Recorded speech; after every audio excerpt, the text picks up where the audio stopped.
Hi there, welcome to episode 108 of Right Where You're Sitting Now. We have a new co-host this week. New if you don't watch the Mauve Zone, I suppose. But Brian, do you want to give people an introduction? Yeah, I'm Brian Buckman. I guess the way that Ken and I know each other is that I used to be a co-host of the Viking Youth Power Hour back in another world about 20 years ago. Now I own and run a brewery in Chicago, Illuminated Brew Works. Yeah, it's been great working with you again, Ken. Yeah, it's been great. I mean, we were sort of in contact a bit, weren't we, back in the day? We were, yeah. I mean, it's just like, it's amazing. Like, it's just a different world. I mean, yeah, it's crazy, isn't it, how much has changed? yeah. I mean, that was 2004, 2005, the early days of podcasting, and now people actually make money off it. Yeah, it's mad, isn't it? We should do I was thinking about this before. We should do a one-off reuniting of the Viking Youth on the City Now episode. Yeah. Oh, that'd be fun. Yeah, I bet I could talk those miscreants into that. Yeah. Do a one-off. That'd be great. But yeah, so who are we talking to today? Richard Metzger, former the founder of disinfo.com, and runs Dangerous Minds now. And then I guess we're talking about the Magick Show, right? Yep, his new project. We're not 100% sure how it's going to come out yet, but it's we know it involves 50 plus interviews with occultists, so that's kind of immediately piqued my interest. And plus, I just always want to get Richard Metzger on this show whenever humanly possible, because he's Yeah, I mean, I've been an admirer of his work for years. I think when I was 28, I think for my 28th birthday, my girlfriend then, my wife now, got me a copy of Breaking Open the Head, A Sound and Light Machine, and the Disinfo book, the first one. And that was kind of like a go pack for the next decade. Really just all those the different episodes of Disinfo really just kind of informed different channels that I would run down intellectually for the next 10 years. I'm kind of hoping that this Magick Show is going to be the same thing. Yeah, I can't think of a better person to be doing something like that, actually. Yeah, it was such a shame seeing the way Disinfo went as well after he left. It sort of completely died a death, didn't it? Yeah.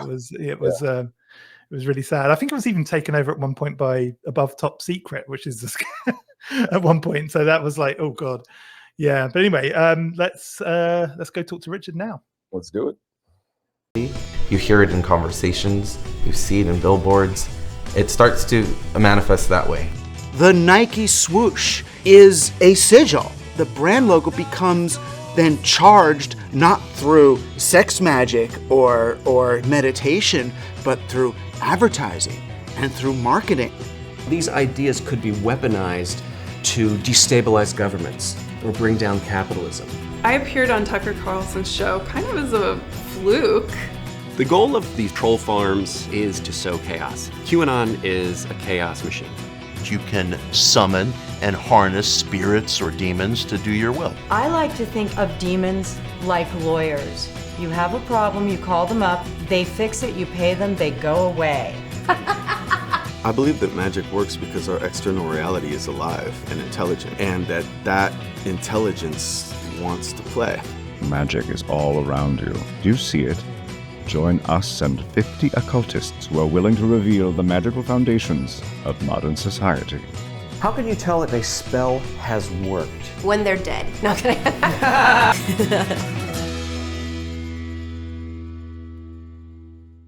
Hey, Richard Metzger, thank you so much for coming back on the show. It's been a long, long time. For those who don't know who you are, could you give us a brief biography of yourself, please? Oh, I didn't know you were going to give me that as the first question. I think probably most of your listeners would know me for being one of the founders of the Disinformation Company Limited, and I've been doing Dangerous Minds since 2009, but that's sort of not really my thing anymore. And now I've got a new project called Magick Show that I'm here to pimp out to your listeners. Well, we'll talk about that at length.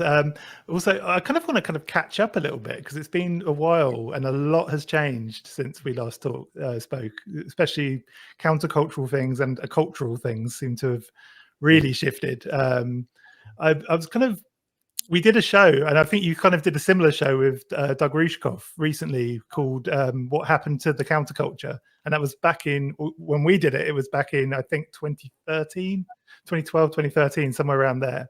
But it really seems to have changed a lot now, again now. So what's your take on that kind of, because back in the day you were very positive about the counterculture, the Illuminati, we are the Illuminati, that sort of thing. What's changed? Well, from your point of view, what have you seen kind of shift? Well, I mean, you could certainly say that classic counterculture era came to an end pretty hard stop, I would say, at a certain point, maybe about 2004. You could say it was definitely a dead end at that point. And then I think in recent years, you've seen, like, it starts with Gamergate, and then it just and then the way that the Russians basically moved in on conspiracy theory culture on the internet and in various places. And the way that the alt-right have, started meme magic and, getting their act together really in a way that I don't think people on the other side have done. And it's sort of, it all became co-opted, you know what I mean? So what starts off as a sort of a, Timothy Leary, beatnik, William Burroughs, drugs, punk rock, that kind of, Illuminatus type conspiracy theories and Operation Mindfuck and Discordianism and all this kind of stuff. Then it just sort of becomes, Pepe the Frog memes and Keck and all of these various things that it is. And that is the counterculture to the counterculture. You know what I mean? So I didn't expect to see something like that happen, but it did. It's interesting to observe, it is happening, and it has happened, and will continue to happen. So it really feels like the left and liberalism had a real stranglehold on media at one point, in a good way. We've kind of used it to our advantage and to sort of fight stuff like that in the past. But it really feels like we slipped a bit there and let the right wing kind of take over, and they've become very savvy, media savvy now, haven't they? Yeah, nobody was paying attention. Yeah. No one was paying attention. I mean, how many?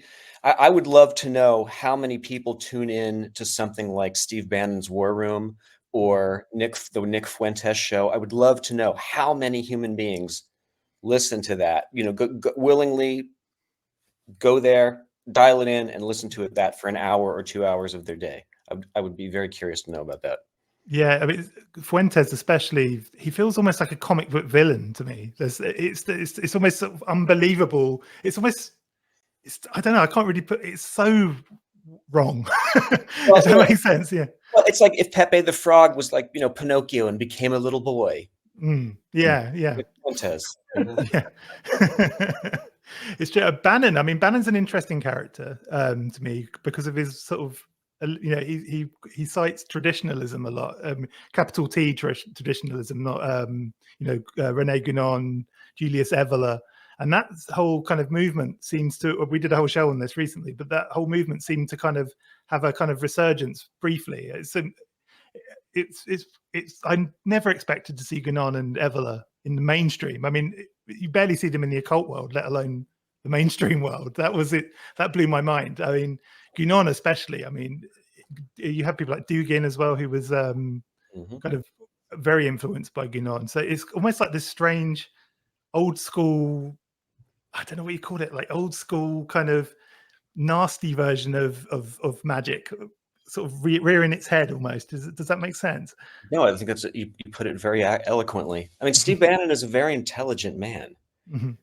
And, I mean, he compares himself to Lenin. I think he's closer to Rasputin, but, but he's a very intelligent man. He's a very well-read guy. He's tried to have Doug Rushkoff on his show. Oh, wow. And Doug sent out an email to, a bunch of friends saying, should I engage with this? Should I do this? Is there any benefit to me doing it? And I was like, no fucking way.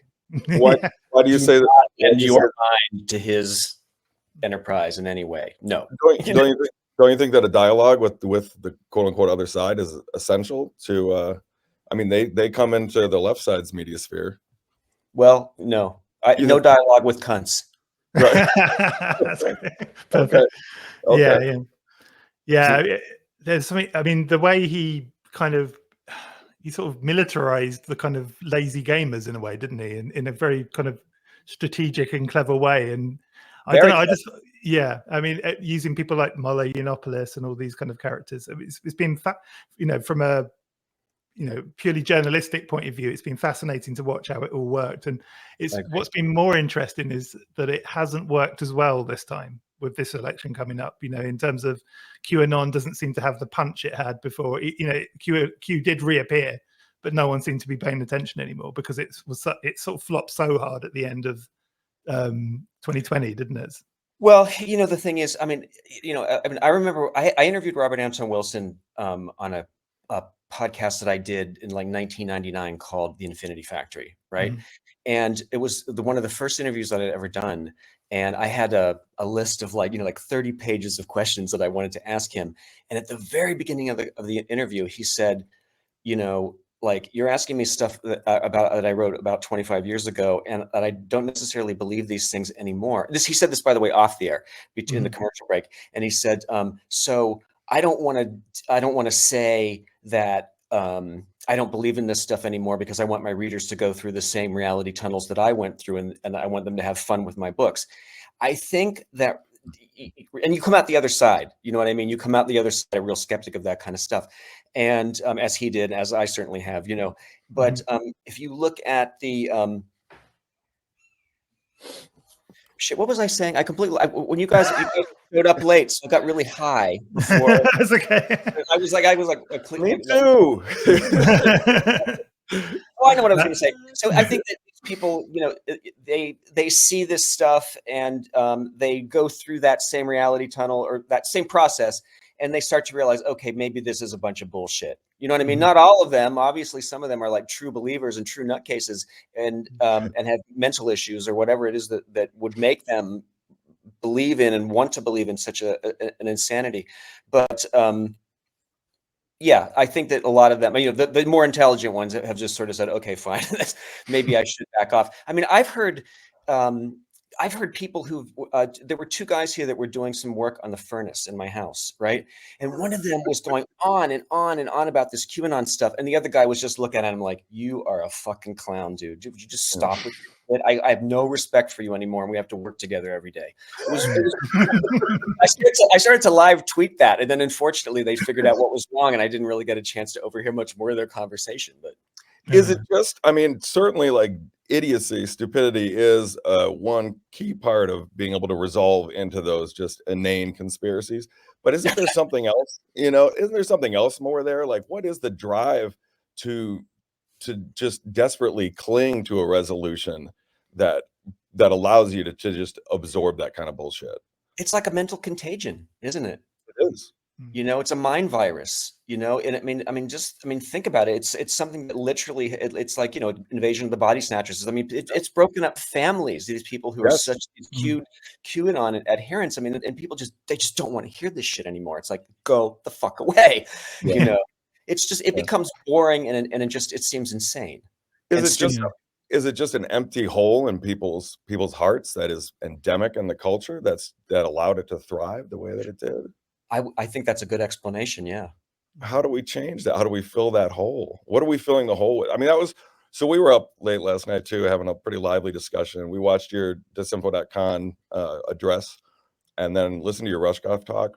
And we kept going back to, we're in this kind of magical war in a sense, this time of magical war.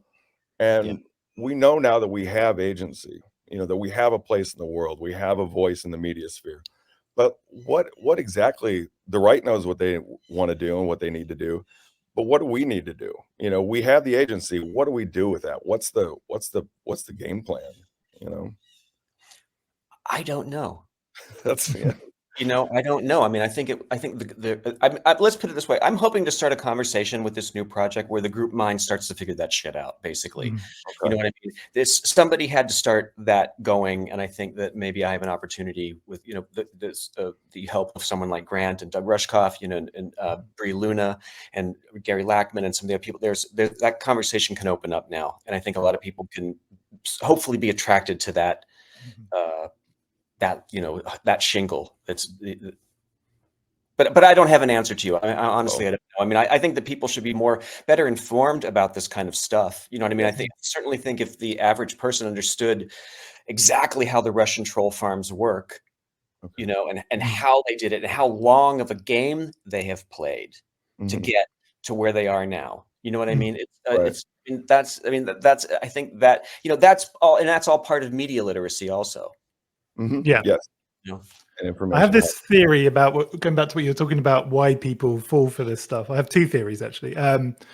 One is, I think, as we've seen kind of Christianity start to lose its grip on so many people, although it's obviously it's different in the States where it still seems fairly prevalent. But here in the UK, it's, you know, attendance rates at church are, you know, they're at record lows and all that kind of stuff. Is it possible that these conspiracy theories kind of fulfill a similar function, do you think, to Christianity, in the sense that Christianity, if something goes wrong in the world, it's God's will, blah, blah, blah. With conspiracy theory, if something goes wrong in the world, it's the Illuminati, or it's the lizards, it's the World Economic Forum, whatever you want to call it. But it seems to fulfill that same kind of function, if that makes sense. It sort of provides that comfort to the person that explains away the chaos. That's a better way of looking at it, you know, for someone. No, I think that's true. I think that's true. I've got a tricky question. What's the difference between, that I always chew on, what's the difference between God's will and true will?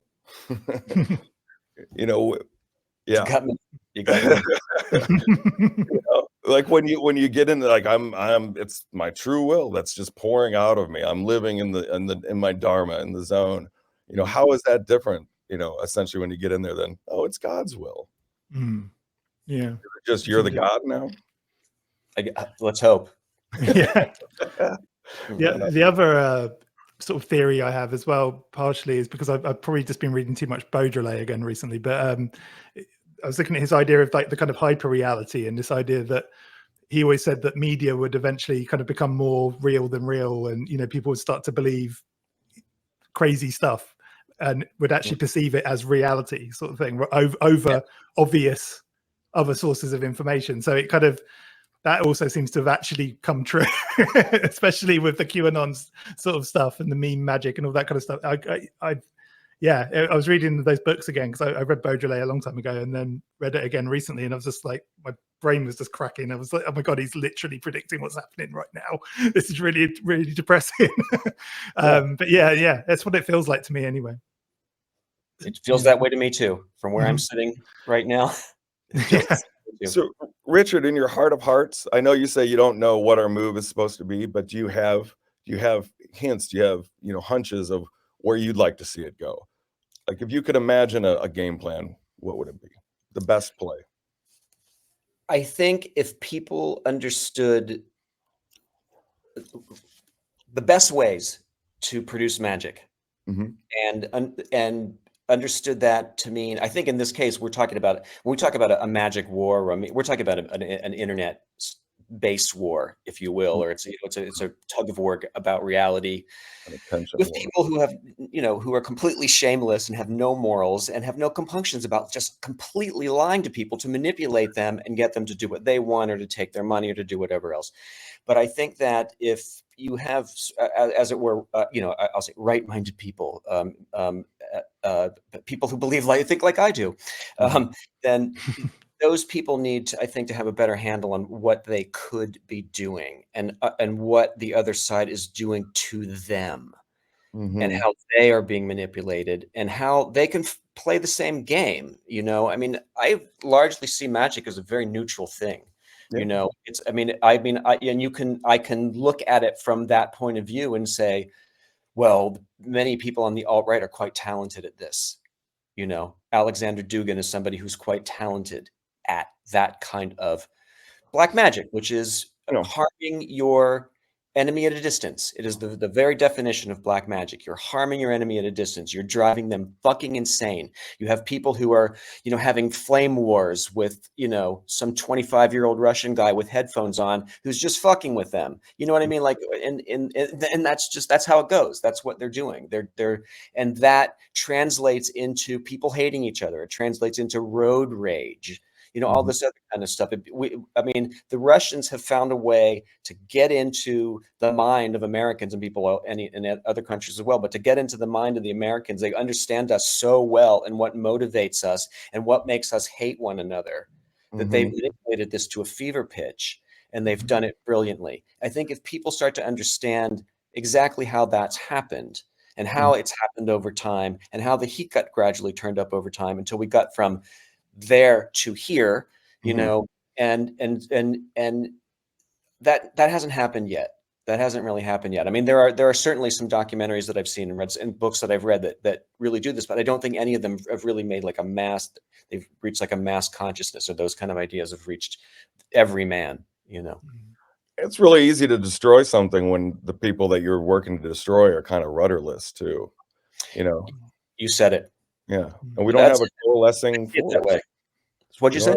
We don't have a coalescing force. We don't have a coalescing idea to rally for. You know, I mean, to me, that's where we need to go. We need to figure out what it is we're trying to put into the world. We can put it into the world, but what the fuck is it? What do you think it is? Joy. I think it's joy, which is a very naive answer in a sense, but I think it's true also.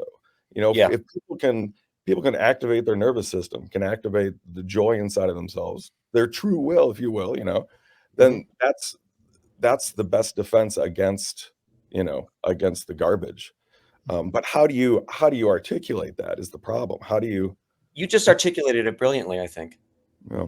You know, do you want to be happy in your life, or do you and productive and be who you are, or do you want to adhere to something that's negative and be a part of Nick Fuentes' trip? Right. Or to, you know, I mean, like, I mean, what is, I mean, seriously, I would say it's fun, as Grant Morrison always likes to sort of say, like, that side they have got no women, they've got, you know, they're just a bunch of humor. You know what I mean? And then our side has, you know, the cool haircuts and the great clothes and the pretty women and the smart women, and you know what I mean? It's just, I mean, that sounds going to sound sexist, but the point, you get the point that I'm taking, is they have no women on their side at all. Right. And 100% of women are on the other side. So, you know, I think that's part of it too. I mean, that's part of how you sell it, I think, to the masses. It's like, especially to young men who are swayed by this kind of stuff, Andrew Tate or Tucker Carlson or any of this kind of bullshit that, like, these kind of young, you know, sort of virginal gamer guys do. I mean, that the thing about it is, what I find odd is that you can almost sort of like look at guys who are in that age group and know the ones who are just living their lives completely online and playing video games all the time and have no interest in women or are afraid of women. And, you know, and you start to see how that misogyny is easy to take advantage of. And someone like Steve Bannon saw that. Someone like Nick Fuentes saw that. I mean, he is that, you know, but I mean, and that's where they found a way for them to rally. So if that's the counterculture to the counterculture to this current counterculture, their counterculture, is it's a more life-affirming, fun, certainly sexier, where you have a chance of meeting someone of the opposite sex and having sex versus that never having a chance to happen. I mean, these are the kind of things that I start to think about. But one thing I noticed is that when I was looking at traditionalism, I ended up inevitably coming up against accelerationism as well, which has also played a part in all of this kind of you know, Nick Land and the CCRU and all these kinds of, what the end of both of those movements, the sort of final goal feels like it's feudalism. Essentially, it's blow everything up and the rich and powerful take over and run us like cattle. I mean, that's essentially, how is that a positive thing? Why would you want to push towards that? That to me, it's the strangest. Yeah, there's power. I guess it's got to be the oldest trick in the book. Game ever played. Yeah. It's. I just don't see how that's a positive thing. Do you know what I mean? To anyone, like, because the sort of people playing that game, especially on places like 4chan and QAnon, all these sorts of people, they're not going to be those people at the top, are they? I mean, they're going to be the cattle with the rest of us. So why would you choose that? You know, it's so unappealing. It's so very, very, very unappealing. And yet, I'll say this: it's unappealing to us, to the three of us. We find this unappealing. There are a lot of other people who find this. It's the cat's meow to them. Yeah, it's You know, strange, and isn't it? that's the thing too. I mean, a lot of it's just people are, you know, you could also look at it and say, well, is this a reaction to like late period capitalism? These people just cannot find a place to thrive. They see their lives as being stunted. They can't get ahead. They cannot meet and date. They, you know, they're never going to own their own home. All of these kinds of things that also plays into it. Mhm. You know, so and again, I think it's this there's a kind of a massive, there's a mental health problem. Let's face it, all over the world. Absolutely. You know what I mean? I mean, how fucking hard is it to live in the world? You know what I mean? It was, you know, it's not like, you know, you think about like 50 years ago, you could go get an apartment for like $75.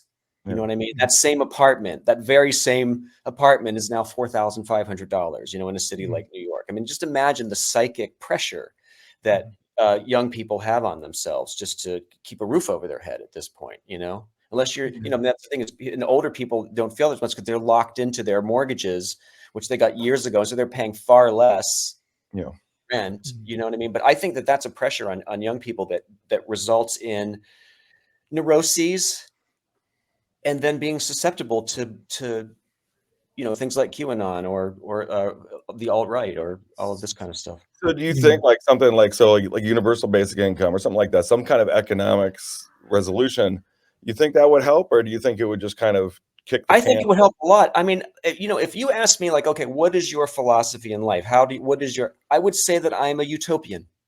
I would say that I am a utopian. I want to see everyone happy. I want to see everyone able to fulfill what they want to do. I don't want to see anyone hungry, needing a place to live, or not having their medical needs addressed. And I also don't think that there should be, you know, 1% of the people who have, you know, it's, I mean, it would be like the famous sign that was like, as Huey Long, the Republican, I guess he was Republican, no, Democrat. He was a politician in America during the Depression. He said, imagine if, you know, if all of the food was on this side of the table for this tiny amount of people, and the rest of you, here's your cookie, and this is the rest of the country.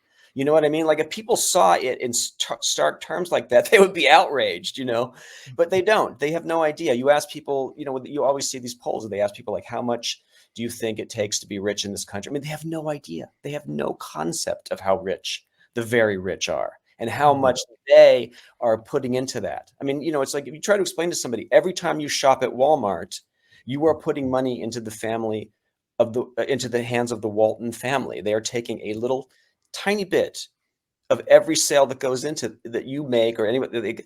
It's, you know, so it's like you're paying a tax to them. You know what I mean?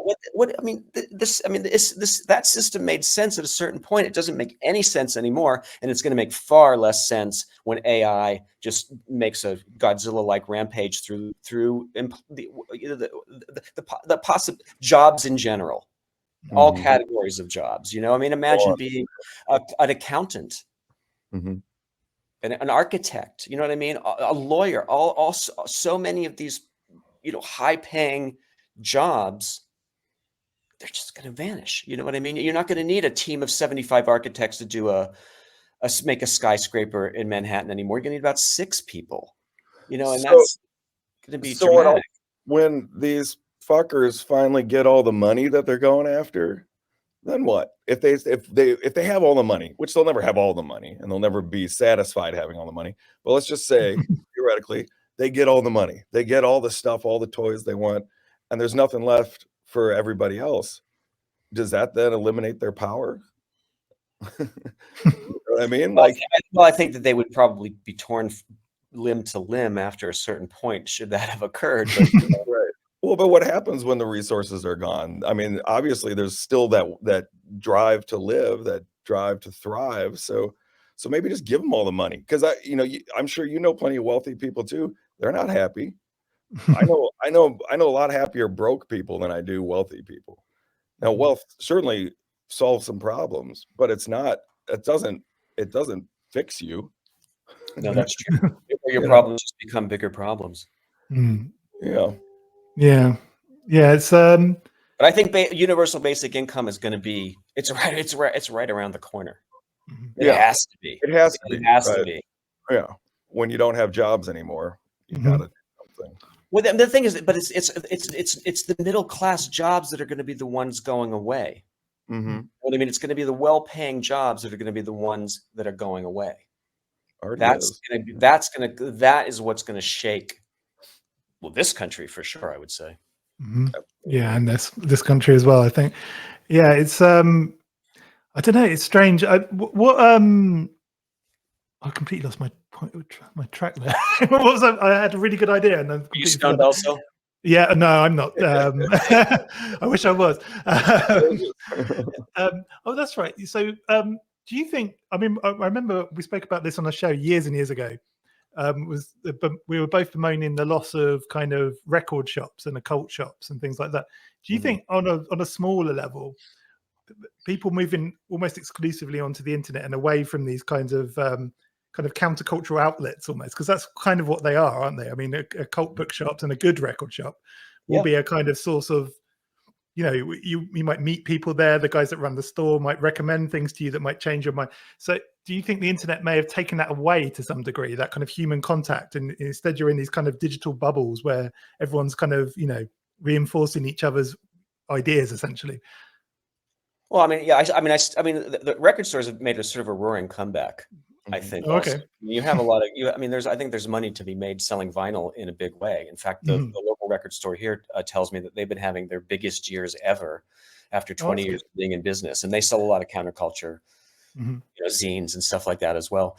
I mean, it has mostly moved online, but if you think of it this way too, most cities have never had that. They've never had an occult bookstore. You're talking about, I mean, how many occult bookstores existed in New York City? I could think of Magical Child and Weiser, Enchantments, and then Catland Books after that. I mean, and I don't think I'm not sure that any of those establishments exist anymore. It's hard to run a store like that, even in a city where, potentially millions of people could, be your customer versus somewhere in a much smaller city. So those kind of things don't exist, I would say, by and large. So it has gone online. I mean, but you could look at it from a different way too, is that someone who wanted to,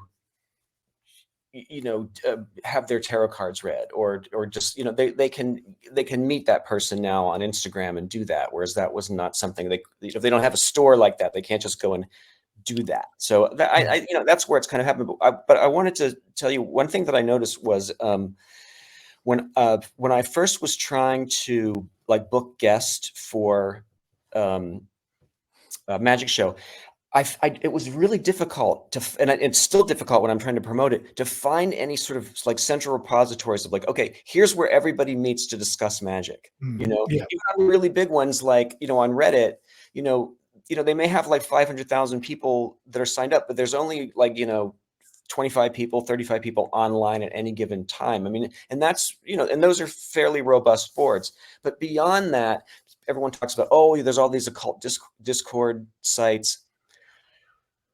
I haven't found them that have been that, where there's a critical mass of people. And that's one of the things that I think it really is what lacks in the online occult community, or, is that there's no place where everybody meets, where everybody— it's all silos, isn't it? It's all silos now. So you've got— not even in silos, but it's almost in individuals, and that was another thing that I found out, is that when I would say to someone who I would be having a conversation with, is there anybody else that you can recommend or introduce me to that you think might be good for this show? And almost always the answer was no. There were some people who were very well connected, right? And that were very generous about introducing me to friends of theirs. But most people said no. I mean, I'm talking about people who have books out and stuff. They don't really even have any friends who they talk to about this kind of stuff in real life. That's crazy. Yeah. That conversation came up a lot. You'd be surprised. I mean, I have to tell you, I have friends people I've been friends with for 30 years, right? And literally people that I'm in communication with all day long on email as well for 30 years. And I've never discussed magic with them, not once. But they know how I see the world, but they've never asked me about it, nor have they cared, nor have I brought it up to them, because it's still a taboo as well. I mean, I work in the film TV industry here in the UK, and I've brought it up a few times, and you'd think that would be a place where it would actually be kind of okay, but no, I've kind of had it beaten out of me not to mention that, as much as possible. You know, the fact that I practice occultism, or that I'm interested in occultism in any way. So there is that element as well. It's always felt like a very fragile community anyway, the kind of occult community. There's a lot of bickering that goes on, but in the same as any community, I suppose. To push back on that a little bit, I mean, we had one occult bookstore in Chicago when I was growing up. Now we've got 3, you know, and 2 of them just opened within the last, 10 years. One of them even more recent than that. Right now I'm in upstate New York at a conference that photographer Shannon Taggart put together. That's 100 people, all maybe not exactly magicians, but like involved in the occult and the counterculture and the paranormal in one capacity or another. I mean, there is stuff happening. There are people meeting. There is these little mushroom seeds growing, and it needs to be fostered.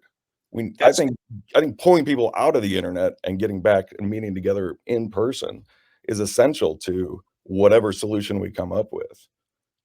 I'm glad to hear you say that. I have heard anecdotally a lot of stories like that recently. And in fact, Douglas Rushkoff he played keyboards in one iteration of Psychic TV, right? And there was a Genesis Peorage documentary that premiered at the Tribeca Film Festival. And part of the promotion of that was a night was organized where the band was put back together, and David J. from Bauhaus and the lead singer from the Bush Tetras was, so they were doing the vocals, and so, the guest vocalist and that band, and Doug was playing keyboards again. And he said that event was like completely like mind blowing and life changing for him, because he realized, wow, there's a community of people out there. Yeah. And they want to know each other, and the time is right. And and he said that it felt like everybody knew that they had to do something. Yeah. It's something they needed to put their efforts into, something more positive vision, a more magical vision, a more playful and joyous vision of the world. And he was really changed by that. And it's why he said that he's more interested. He doesn't want to write any more nonfiction books. He's more interested in writing his graphic novels and working on film scripts and music and stuff like that, and more artistic and magical enterprises. Richard, why don't you do a Magick Show road show? Go around the country, do in-person meetups, show the videos there, and then lobby to take some money from people at these things. Get people together, show them the Magick Show, get them together, get them talking, and then put them on like a Discord to as an adjunct to that meetup. That's a really good idea. I'm like, that's an excellent idea. Thank you for that. I mean, one of the things that I was thinking about, and it was something that Grant first brought up, and Doug and Grant and I were on a Zoom call, and he was saying that he feels that it's just really like an imperative. He feels an imperative to do this himself, to teach young people about this and to show them what the lineage is, and let them know that you don't have to go and read these sort of dusty old books of, these liturgical rituals and stuff like that. But there's a very direct sort of magic that they can do themselves in the modern world. And, but, they need to understand that lineage as well. But the idea was just to sort of pass the torch. You know what I mean? Like, it's like, I mean, we are the old guys now. Yeah. So it sort of makes sense. And I feel that too. And I woke up. I mean, I woke up one morning about 3 months ago, and I was just reading something online. And I was just like, it just made me so angry. But it was at that moment that I was catalyzed, because I was reading something that was just an obvious lie, that someone was just telling a bold-faced lie with great, like, as if they believed it, and they didn't. And it was just so immoral, and it was just so offensive to watch that. And I just thought, someone has got to do something magically to fight back in this. And that's something that I could help with. That's where I can offer something. And that's it's a lot harder to lie to somebody in person. I should do it. What's that? It's a lot harder to lie to someone in person than it is online, without those physical cues, you can bullshit way easier online. Getting people together can foster truth. I mean, these people are actors. You know what I mean? They're there to do their thing. I mean, but when you have a medium like Fox News or CNN or wherever these people get to do that sort of thing, it's not just the people who are watching on cable. It gets broken up into 1,000 pieces on the internet. It's not, here's a clip of it on Twitter, here's a clip of it on, Facebook or whatever. And then, people are just sort of saying, so it just sort of fractures and it gets out there, and it just keeps moving. And it's just, and it's difficult to counter a lie. Yeah. I find one thing you said there interesting about making magic more accessible. One thing we've been noticing a lot on our other show that we do, the Mauve Zone, Kenneth Grant and sort of more modern versions of Thelema and things like that seem to be really kicking off now. Like everywhere I see Kenneth Grant mentioned, he was like a obscure side character for a very long time in the Crowley kind of story. But now he's main stage. It's very strange. It's and I have a kind of theory on that, and it kind of relates to what you were just saying, in that he's just more accessible than Crowley.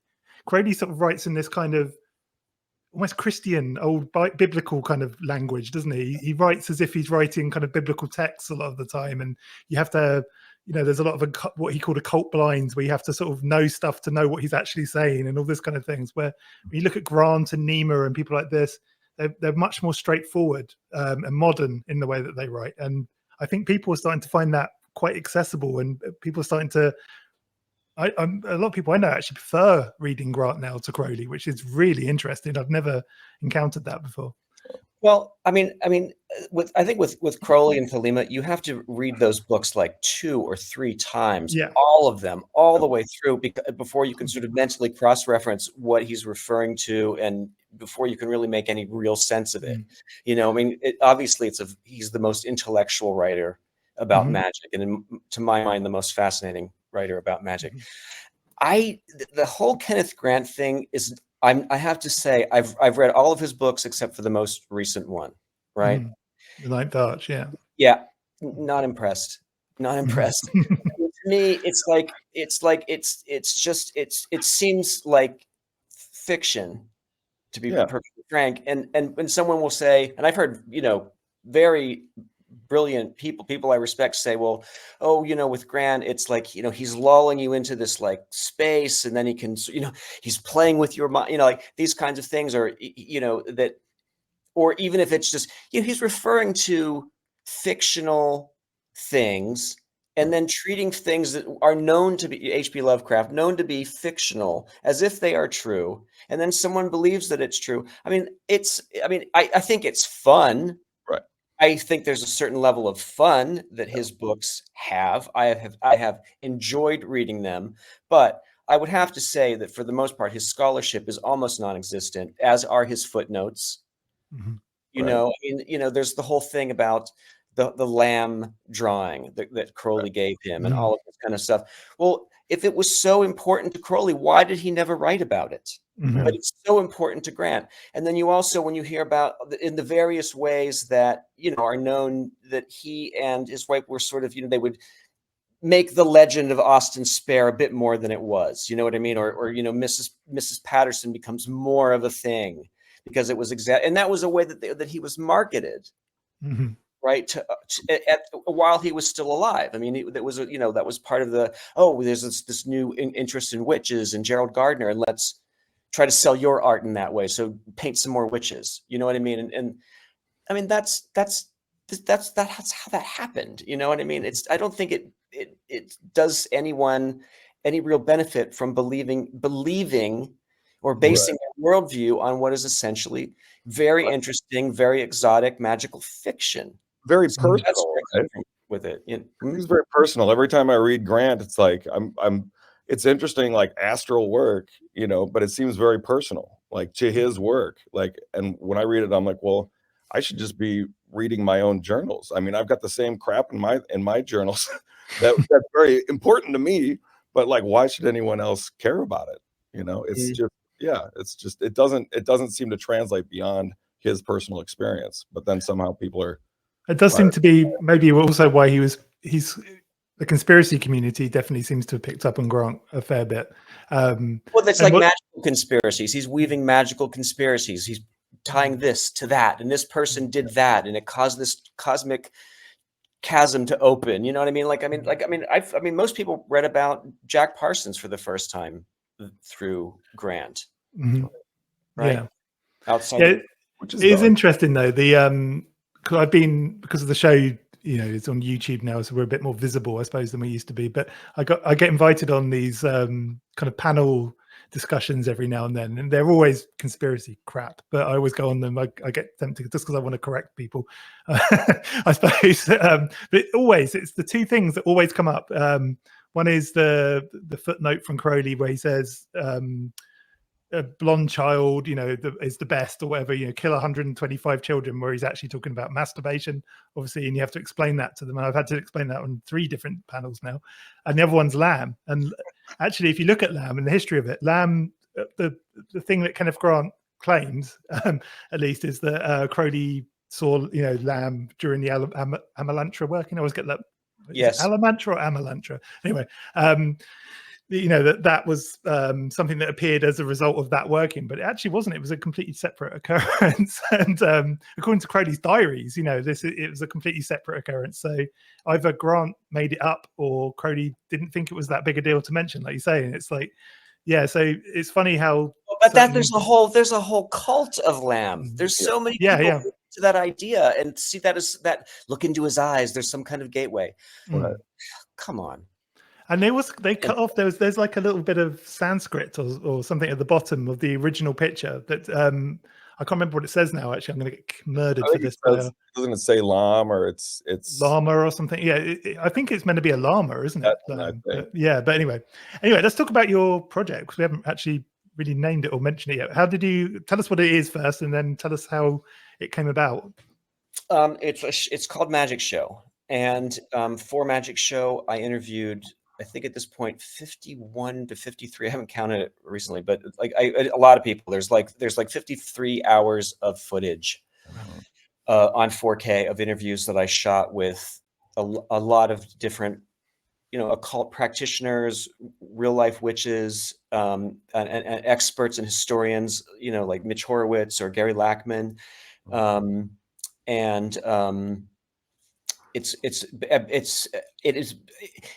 started life as a TV pilot, as an idea for a TV pilot, right? And so I was asked, what would you need to do to pull this off? And I said, I would need a week in London, a week in LA, and a week in New York. And that was deemed, a reasonable thing to expect, and that could be financed. And so I went around and I shot these interviews, and it's really fascinating. I would say that maybe 80% of all of the interviewees, if I interviewed them for an hour, they gave me like 50 minutes of just absolute solid gold. Mm-hmm. I mean, just the most amazing conversations with the most amazing people that I've ever met. And that was a real fun adventure. And it was very personally gratifying to get to meet all of these people who I've known of, but have never met. I'd never met Mitch before that day, that I interviewed him, for instance. And so that, and when I look back at this stuff, I started to realize that, this was a process over time of also, trying to pitch it to streamers and agents, and they weren't that enthusiastic about it because there was no celebrity attached. And that's kind of what the mandate is right now, is there's got to be somebody famous attached, or they're not really interested in seeing it. So it wasn't like it was rejected. It was more just like, nah, that's not really the kind of, they didn't look at it to say this sucks or anything. So put a superhero in it. What's that? Put a superhero in it. Yeah. But over time, that I start to realize that the material was starting to tell me this needs to be something different. This doesn't need to be crammed into a 40-minute television experience. It needs to be expanded where these people can have a chance to really talk about what they're talking about. It doesn't have to be like, oh, here's a 15-minute excerpt, or God forbid, a 30-second excerpt. Because that's not television. And there were a lot of really great, anecdotes, and, people really talking in depth about what they do and what they believe. And I thought that was more important to present that. And then it sort of becomes like a masterclass of the occult, where you've got these 50 people that you wouldn't otherwise have access to, and they're right in front of you. And a lot of people don't like to read books, and there's so much information that is being like hurled at the person who's watching this, that I don't think it could help but to have an effect on them, in the sense of like a magical initiation. I think someone would watch even the first hour of this project and say, oh, I never thought about this kind of stuff before, and be open to it. And to see someone like Mitch Horowitz or Gary Lackman or Dr. Christina Oakley Harrington, who owns Treadwell's in London, the founder of Treadwell's, and to see these people who are very reasonable people saying very reasonable things. No one got like New Age on me. There was no discussion of anything that was that wasn't something that was, I would say, grounded in reality. Right. Well, that's the thing, though, isn't it? The difference between magical practitioners and people that, I guess they call them like wellness people now, don't know, holistic. They don't call it New Age anymore, but they're very different parts of the occult world, aren't they? I mean, if you look at the kind of roots of New Age stuff, it's like, you know, the Blavatsky kind of people. They're definitely, they seem to be very, there's a lot more woo there, isn't there, than there is in like the Crowley world.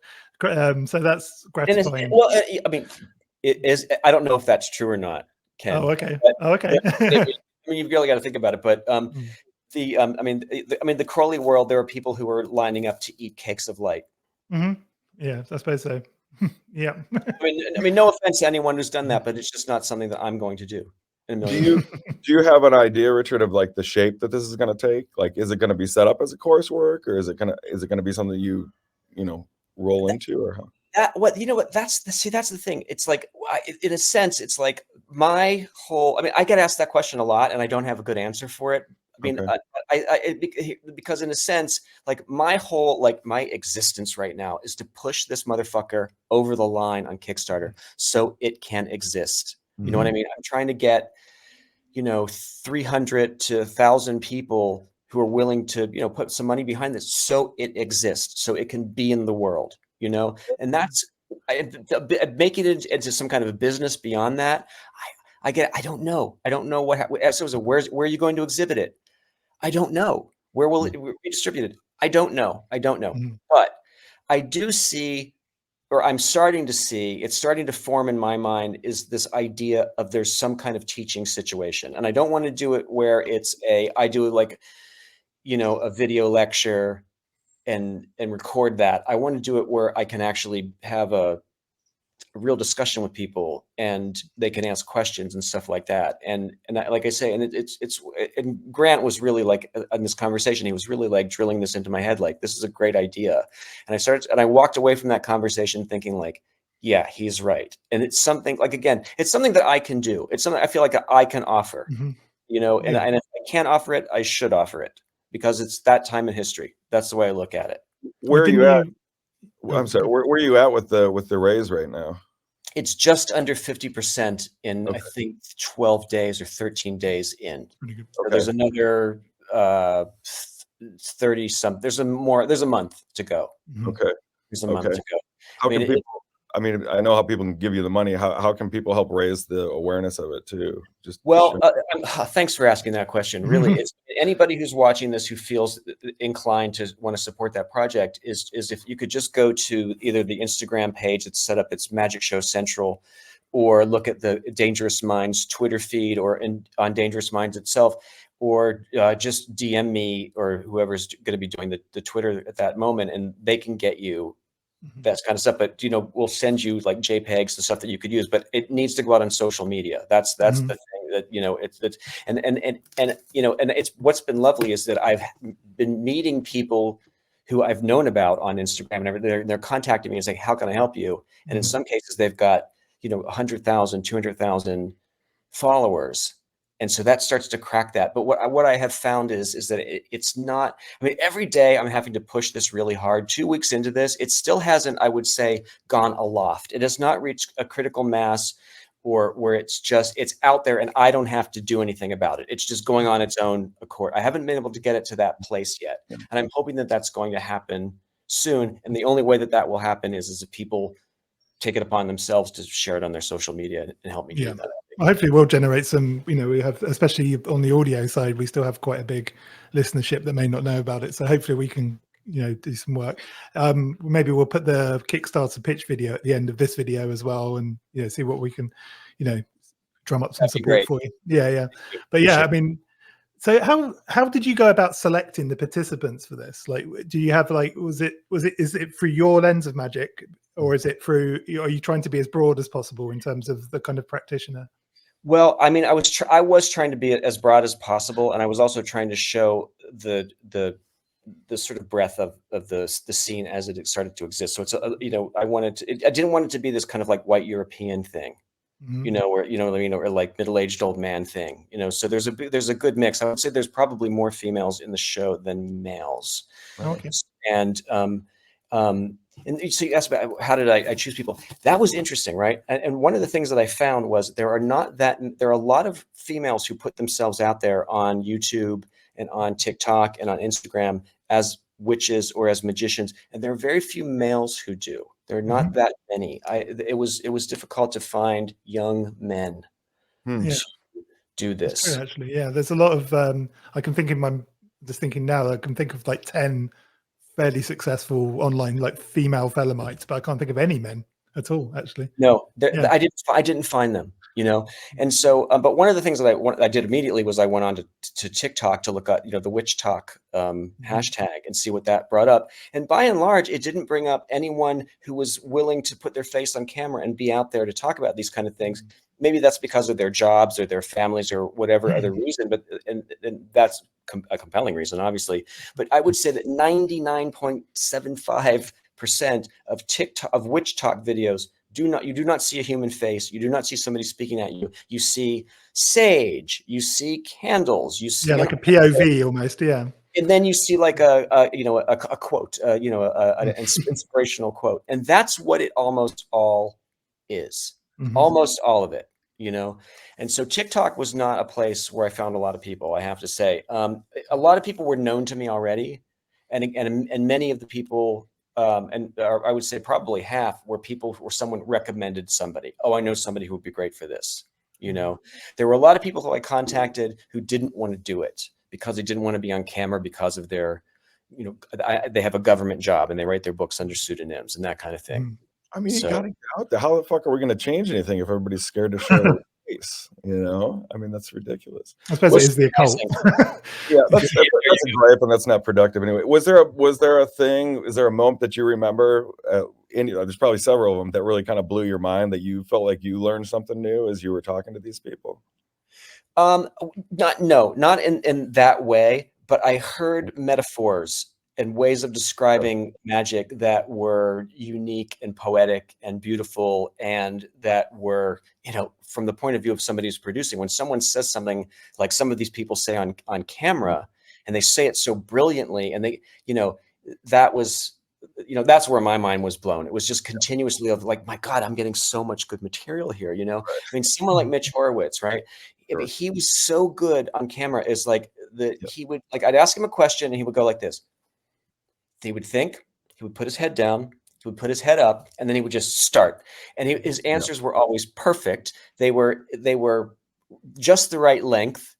And it was just amazing to watch him do it. So after that, we would say to somebody like, "Oh, you're getting the Mitch Horowitz Award," to anybody who was like really good, like the cameraman and the producer. And we'd look at each other and say, "Yeah, this is the next Mitch Horowitz," But it was a lot of that. But like Mitch was notable at how articulate and brilliant he is on camera. There's a reason he is who he is. He gives you good value if you are producing television.